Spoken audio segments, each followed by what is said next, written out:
All right, everybody. Welcome back to another episode of the Pulse of Israel. I am your host, Avi Abelo. Most of you, if not all of you, probably know already about the horrific tragedy that took place here in Israel on Thursday night, 1 a.m. in the morning, actually. Being labeled the worst civilian tragedy ever to take place in the state of Israel. 45 dead. Let's hope it stops at that number. Many others still injured in hospitals. This event affected our extended family as well. Before I start, again, just want to let everyone know the best way to continue to watch my Pulse of Israel videos, getting a truth out of the land of Israel that really doesn't come out in other outlets, is to go to the website pulseofisrael.com and to sign up for our newsletter. And to anyone who is already a subscriber, I'm going to say thank you. Two other ways people can help us connect and strengthen Israel. One is a project called Bikurim, or First Fruits, which is about strengthening Judea and Samaria. Anyone who follows me knows I'm a big believer that the best way Israel can be strengthened and help itself in the Middle East and also be strong enough to help all of mankind is that we strengthen our presence in Judea and Samaria. So this Bikurim project, just click on the link and check out what are the options that fit for you to help strengthen Israel, help all of humanity by strengthening Judea and Samaria. And the final way to help you connect with Israel, we have a whole library of online virtual tours of Israel on israelisbeautiful.com. There too, you can go to the website and check the package of videos and activity packages that works for you. So you can just go to israelisbeautiful.com and check it out and hopefully sign up and connect with Israel no matter where you are in the world. All right, let's go to the tragedy, the horrific tragedy that happened in Meron. Har Meron, for those of you who are not familiar, is a hill. It's the name of a hilltop in the Galilee, where Rabbi Shimon Bar Yochai, one of major rabbis, Talmudic rabbis from Jewish history, a major coder of Jewish law, is buried. He is widely known from Jewish history being chased and persecuted by the Romans. We're talking 2,000 years ago. The Roman Empire wanted to kill him together with the other rabbis that they were killing. He managed to hide out in a cave for 13 years, just studying and learning Torah for 13 years. He became a huge, no matter how smart of a rabbi he was before those 13 years, he just became a much smarter and knowledgeable rabbi after those 13 years. And he's the rabbi who wrote the Kabbalah, the book of the Zohar. Very well known in the Jewish world, in Jewish thought, and he died on the day of Lag BaOmer. Lag BaOmer actually is a happy day. It's the day when we celebrate, the Jewish people around the world celebrate the end of a horrendous event that 24,000 Jewish students who were students of a different rabbi, Rabbi Akiva, had died from. Whether they died, some rabbis teach us they died from a plague, from a pandemic. Others tell us that they died because they were actually fighting against the Romans. So 24,000 Jewish students of Rabbi Akiva were dying for this time period, since Pesach till Lag BaOmer, a 33-day time period, and then they stopped dying. And on Lag BaOmer, that we celebrate the end of that tragedy of those 24,000 students of Rabbi Akiva dying.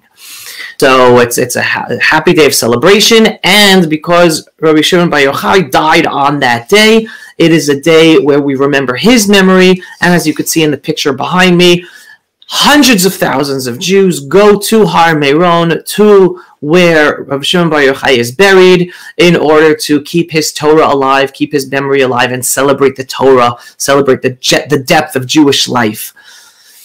every year until last year, because of the COVID-19, hundreds of thousands of Jews go up there. I think the past few years, besides last year, are over 300,000 Jews went up to that hill. And this year, 100,000 Jews went up to the hill.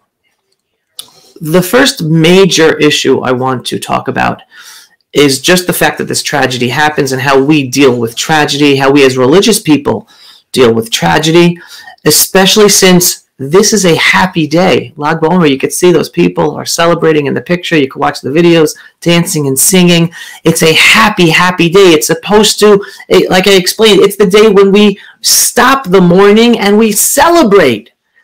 And yet all of a sudden, this happy holiday, which celebrates the end of mourning, has itself turned into a mourning day, recording the largest civilian tragedy to ever occur, with 45 people dead senselessly, in a sense, just whether it could have been prevented or it shouldn't have happened. Again, for those who are not familiar with the details, basically masses of Jews were leaving a certain area from the celebrations, and they were stuck in this very narrow area. Details still aren't clear about what happened. I'm not going to deal with it, but they were just stuck there, and more people kept on coming, and they were blocked, and they couldn't move out, and more people, hundreds of thousands of people keep on coming, and then people just started falling on each other. It was horrendous. There was no reason for it. So how do we as Jews or people understand tragedy and the fact that this happy day of Lag BaOmer has now turned into a sad day? So first of all, I actually brought this up with a friend of mine who is a rabbi, a spiritual leader. His name is Rabbi Shlomo Katz. And I brought this up with him, and he said, Avi, you know what? This isn't the first time that a happy day turns into a tragic day. And he reminds me, just a few weeks ago in the Torah, just a few weeks ago, we, the Jewish people all over the world, read the story of the dedication of the Mishkan, of the tabernacle. And on the day of the dedication, right after a week of preparations, the priests, the Kohanim, were preparing for the dedication of the tabernacle, of the Mishkan. Finally, the day comes, and it's the dedication ceremony. And what happens? Besides the celebration of the dedication ceremony, two of the high priest's sons, right? Aaron was the high priest. Two of his sons, Nadav and Avihu, they went in without permission into the tabernacle, into the Mishkan, and God kills them on the spot. So that, in a sense, is the first time in Jewish history where a happy day, the day of the dedication of the tabernacle, of the Mishkan, turned into a mourning day. The two sons of the high priest, and that's his day, that's his work. The dedication of the tabernacle is all him. It's all him, the high priest. The first time the tabernacle, the holy of holies for the Jewish people, was going to start to be used. And that day turned into a tragic day, right? Because he lost his two sons, and obviously a tragedy for the whole Jewish people. All around the tabernacle, you're talking in the middle of the desert. They just came out of Egypt. They were slaves. They're now free. They're walking around the desert. The tabernacle, God is helping them. He saved them. We're worshiping God, and now we're going to have a tabernacle to assist us in worshiping God. And two of Aaron's sons die on the spot during the dedication, on the day of the dedication ceremony. Huge tragedy for the Jewish people. So what we just witnessed, in a sense, what we just experienced on Lag BaOmer, of these 45 people who died on a holiday of celebration, is not the first time that a holiday turns into a mourning day, right? And what's the challenge for the Jewish people? The challenge is, from here on in, to continue remembering the memories of those 45 people whose lives were lost on the holiday of Lag BaOmer, but continuing to celebrate Lag BaOmer as a holiday each and every year, right? Just like with the tabernacle, we didn't stop celebrating the tabernacle or stop using the tabernacle or being happy about the tabernacle or being happy about the dedication day of the tabernacle just because Nadav and Avihu died on that day, on that dedication day. No, they kept on with life. Aaron, their father, the head priest, kept on moving forward. And it's up to us too. Hold on to the memories of these 45 people. Keep those memories alive. Hold on to the sadness, but also continue and take that holiday and treat it as a holiday. And I want to tell you a little story, because this has to do with how do we deal with tragedy. None of us know why things happen. None of us know God's plan. No rabbi, no intellectual can know why things happen, why God has things happen. We have no clue. Anyone who says they do because of this, because of that, we have no clue. Us as human beings, we have two reactions to tragedy. Okay? The first reaction is understanding that we don't understand, and realizing the only thing we can do is to be better people.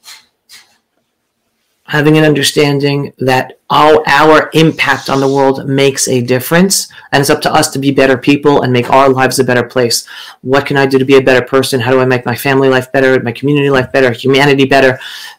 Whenever bad things happen, we're supposed to say, okay, what is upon me to help make my life better? Not that I'm responsible for it, but understanding we can make the world better. So when tragedy happens, let's look in ourselves and say, how can I be a better person? How can I make my life better? How can I be a better parent, a better friend, a better community, better human being? How do we improve the world? Okay, right? We have no clue why it happened, but we can be better people.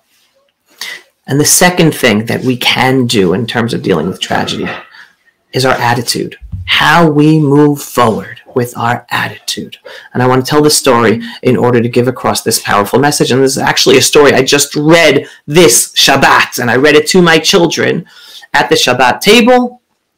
And it's about being appreciative for good. Every day, no matter how bad our lives are, no matter what tragedies we experience, we still have good. You lost a loved one? Well, you still have loved ones who are alive. You're still healthy. You still have a job. Whatever it is, we still have good we must be thankful for. When a person is only focused on the bad things, well, his outlook is always on the bad, and he's always looking at the bad. Oh, this is bad. Oh, this is bad. Oh, this is bad. Oh, this is bad. Ignoring all the good he must be thankful for. On the other side, a person, no matter how bad things are, if he is grateful for what he does have to be grateful for, his attitude towards life helps him be more positive and grateful for what he has. That doesn't mean ignoring the hardships, but using his focus to focus on gratitude. Because once you focus on gratitude, you could see so much more in your life to help you move forward and persevere with the challenges and hardships that you're going through. So it's about the attitude, and here's the story. So there were 4 fresh widows living in the same community, maybe even on the same block. Fresh widows. One lost her husband to cancer, 2 to COVID, and 1 to a heart attack, a sudden heart attack. All right. So many women were visiting one of the widows at her home. In Judaism, we have a week of mourning, that a mourner, after they lose a loved one, they just are focused on their mourning. No cooking, no cleaning, no showering, no getting up, no leaving the house. You just sit in your home or sit wherever you are with a ripped piece of cloth, and friends and family come and visit you, so you can, in a sense, wallow in your sorrow. That's part of the Judaism's and God's brilliance of the psychology of man to help us deal with loss and mourning, right? So one of the women was mourning in her house, and women were coming over, right? Coming to visit her, to comfort her as she is mourning the loss of her husband. So she goes, listen, I'm so grateful. Why am I grateful? Because one neighbor of mine, she lost her husband to COVID right before their youngest daughter was going to get married. And I heard that everyone was crying at the wedding. And at least for me, I married off all my children. This is a story, folks. This isn't about me. Okay, so one woman is saying this woman who's being comforted by others, saying, listen, I'm so grateful for my situation because one friend of mine, right after her husband died, well, they had a daughter's wedding, and the wedding was very sad. All right, thank God we married off all our kids. Then she says, another friend of mine, another neighbor of mine, her husband died from a heart attack. She had no time to deal with the tragedy.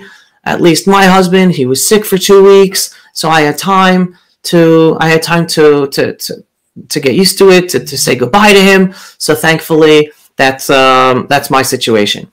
And then the third woman, well, she died, and none of their children are married, and now she's at home with her children, and she's going to have to marry off all her children on her own without her husband. So thank God, I'm just looking at my situation versus all of my friends, my neighbors, and I'm so grateful that even with the tragedy, even with the loss of my husband, I'm grateful about my lot, my situation. Okay? So again, you hear in the way she's talking that even though she has sorrow and she's mourning, she's thankful for her situation. Then what happens? One of her neighbors comes in, and what does one of her neighbors say? She goes, she comes to her. She goes, I'm so sorry for your loss, and I just want to say I'm sorry about your situation, because like when my husband died, well, we made a wedding 2 weeks later. And that allowed us to be involved in happiness for our daughter, and that helped us deal with the mourning, being happy for our daughter, and making the wedding. Right? Another one of the women come in, and she goes, "Listen, I'm so sorry for your loss. You know, your husband was sick for 2 weeks. Well, for us, you know, my husband just had a heart attack immediately." And thank God our situation was that I didn't have to suffer beforehand, that he was just taken from us. So I'm sorry about what you're going through.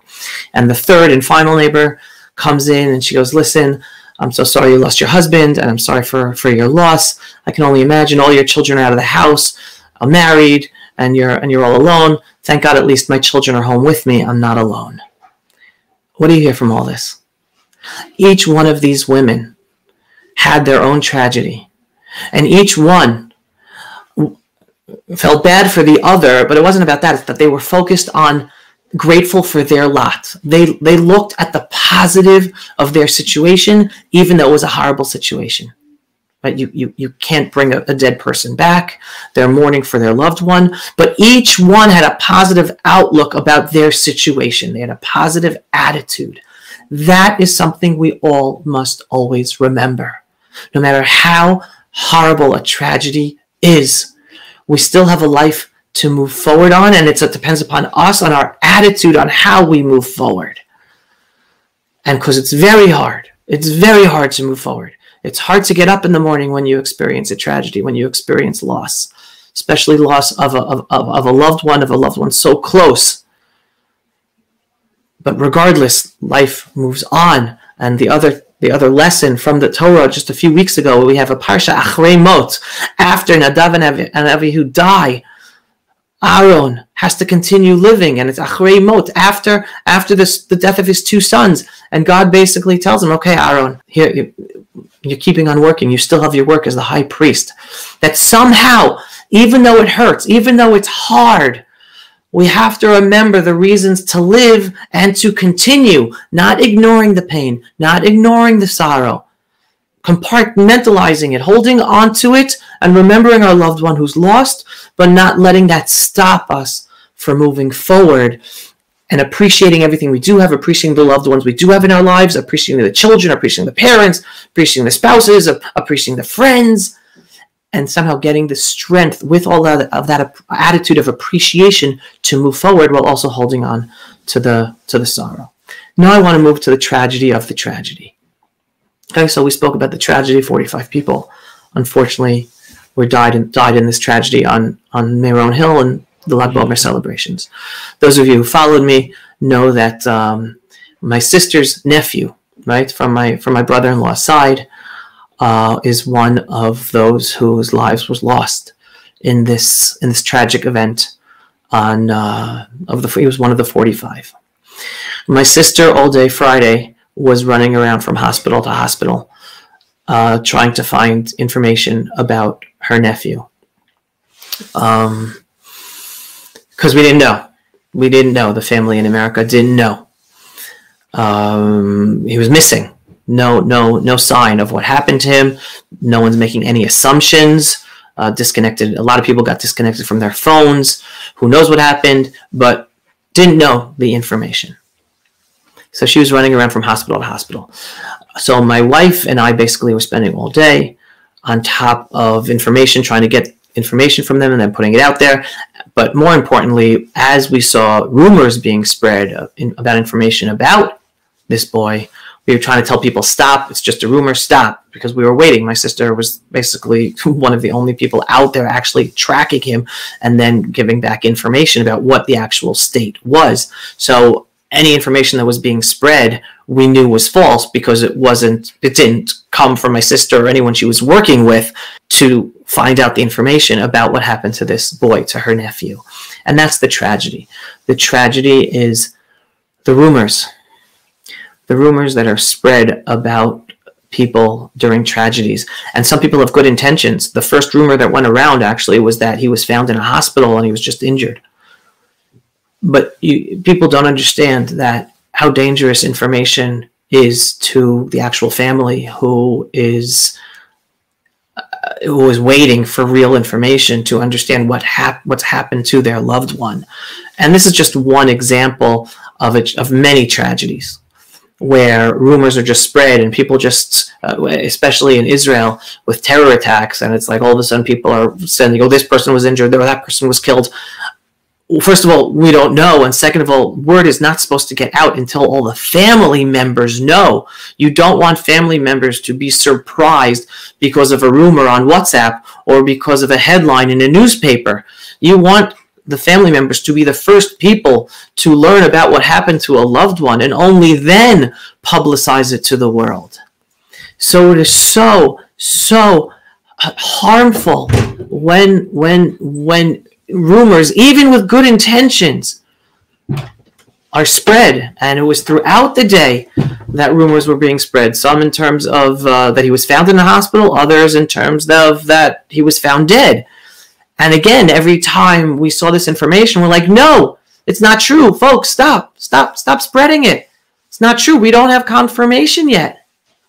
And again, this is just using this specific case. I mean, I'm talking about this because I was touched personally by this on Friday, but this happens all the time.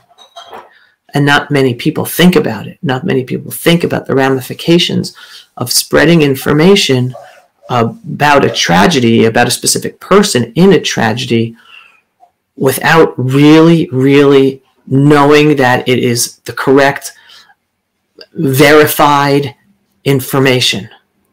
To the extent, like just using the case of my sister's nephew, Donnie Morris, Nachman Daniel ben Miriam Milano, Zichrono Livracha. A headline went out in the news that he's no longer, even before it was clarified by my sister and the people who were at the morgue there to check. And that's just horrifying. Like how did information reach a news outlet? Who gives information to a news outlet? And again, things were running around on WhatsApp groups and stuff like that as well. But the fact that a newspaper would publicize information, I mean, again, maybe they thought they were getting verified information, but it obviously wasn't, because the people who were on the ground involved did not have that verified information. It was not verified yet. So the big tragedy here is, of course, what happened to all 45 of these people who lost their lives and all of their families who are now in mourning because they lost their loved ones at this tragic event that shouldn't have happened, but did. But the little tragedy within the tragedy is that even while big tragedies are happening,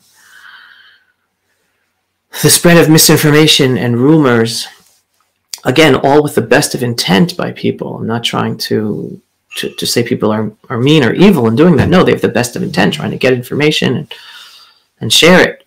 But until it is verified, it can be very damaging and painful to all those families who are in limbo, not knowing what the state is of their loved one.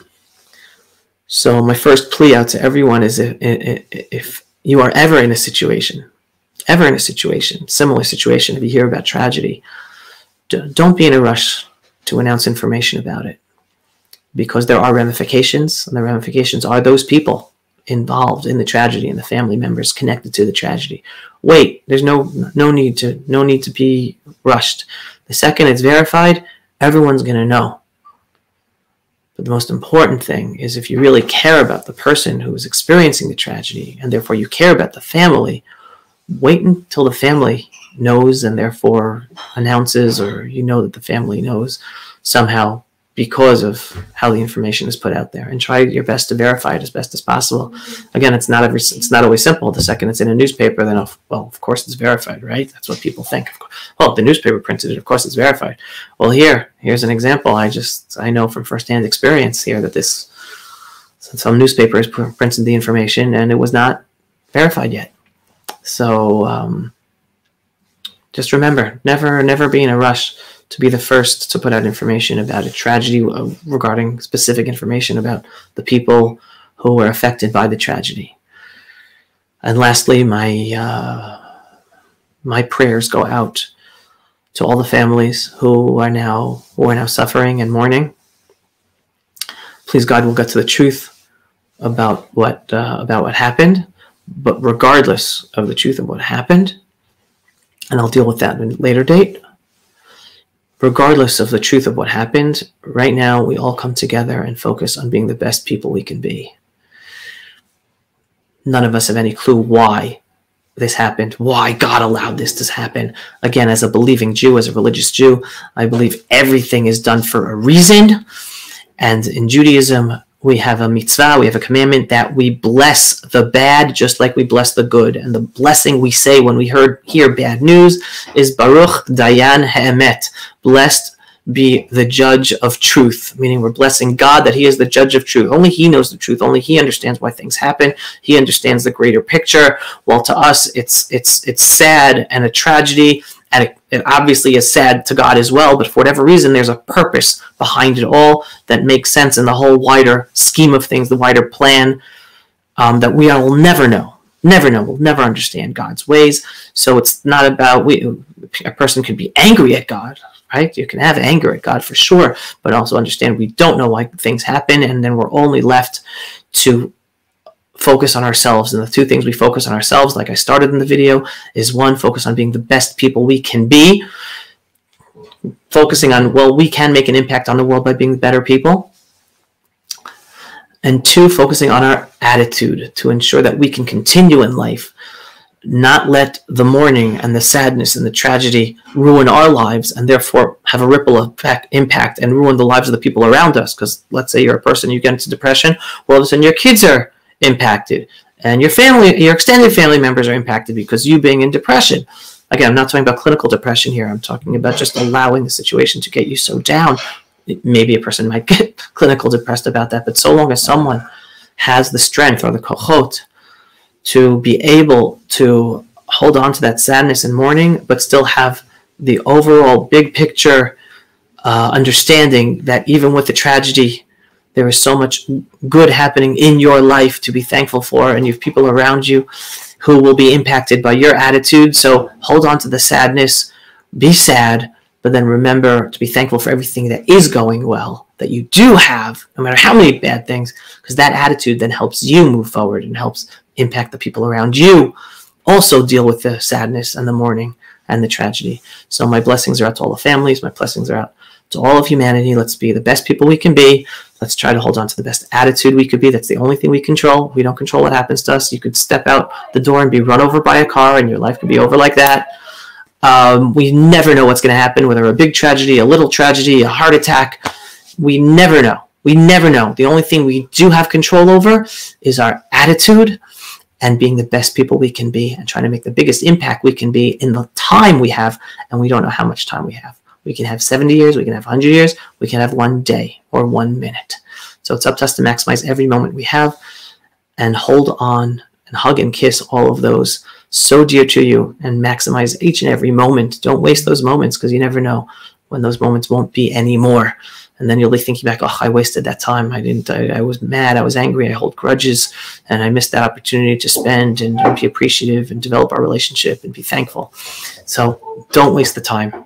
Time is the one thing that is precious and you can't have back. Take advantage of that time. Make the most of it. Use it properly with your loved ones, with those close to you. Let's all make the world a better place by being the best people we can be. Shalom, everyone. Signing off from the eternal and ancestral homelands of the Jewish people, where Rabbi Shimon Bar Yochai is buried. That's the picture behind me of Meron, just of Thursday night, from the video of all the celebration taking place. This our eternal and ancestral homeland. He was buried there 2,000 years ago, and still today we remember his memory. We are an eternal people.